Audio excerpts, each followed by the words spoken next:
So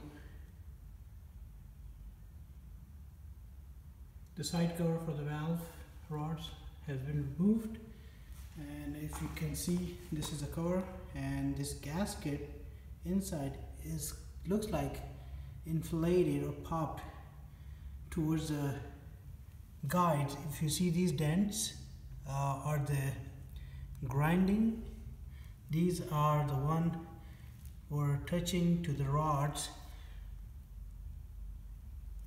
and when I remove it, so let me juggle a few things.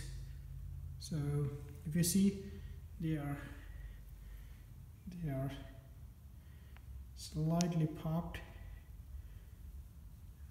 I believe it's supposed to be flat, but maybe it's too old, that's why it deformed. So I have removed the front sprocket cover. I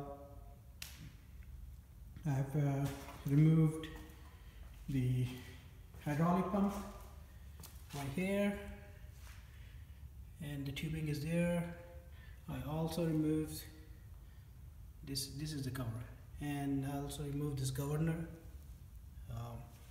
mechanism, and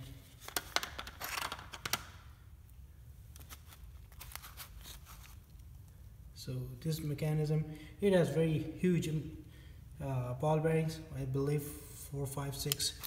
I didn't open it. I'm going to keep it this way.